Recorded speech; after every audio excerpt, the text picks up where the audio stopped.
romances in that it takes the person of Jesus in the New Testament Apocrypha, some of it, and it takes this fanciful, esoteric, mythological, silly, exaggerated. Now, you've heard some of these stories. So what do we know about Jesus outside of the birth narratives until we see him appear at age 30 and begin his ministry? What do we know about him? Well, we see him at age 12, a little snapshot, and that's it. So people through the years have felt obliged to fill in the blanks, and you get some of the silliest things. And some of it gets pretty weird that Jesus, as a teenager, goes to Egypt and goes to India. And there he learns all of these mystical things and comes back. Well, no. The Apocrypha. All right, now the Talmud. Let's talk about the Talmud or the Talmud. The Talmud is not a book.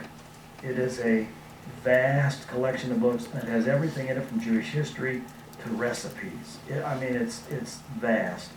And the Talmud is sort of like the Peripatetics. They're really hostile to Jesus, and they say some awful things about Jesus. Awful things. One story, and you can see my little writing there, is that Jesus, because of his lies, saying he was the Son of God, has been sentenced to boil, let me put it politely, to boil in filth forever. Another story in the Talmud is that Mary was impregnated by a Roman soldier, that Mary was a camp follower, and the Roman soldier's name was Panther. And so they called Jesus ben Pantera. Jesus, the son of Panther. So these are awful things.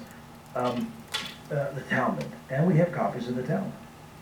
Now we have a line drawn above Eusebius, Jerome, Clement, two Clements, Josephus, and I see now that I repeated the name Josephus. Didn't mean to do that, so scratch out the bottom one, but I put a star by Tacitus. Jesus is mentioned in other literature besides the New Testament. And the writings of these people give credence to the fact that he lived, the claims that he made, what his followers were like. And I call your attention especially to Tacitus because Tacitus hated Christianity. But he mentions Jesus. So here we have two men. And the evidence for the one is really much, much stronger than the evidence for the other. But the world will accept one and reject the other. And of course the reasoning is very simple. Because Alexander the Great never said, I'm the way, the truth, and the life. Nobody comes to the Father except through me. So when we study some of these things, I want you to see more than just the bald history. But here's what we've done for the last 50 minutes, and we're ready to take our break.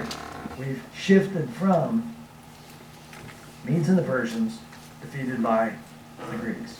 And Alexander then goes off the scene, 323, and the kingdom's divided 4 ways. And we pick up with that in 10 minutes. I'll see you at 8 o'clock.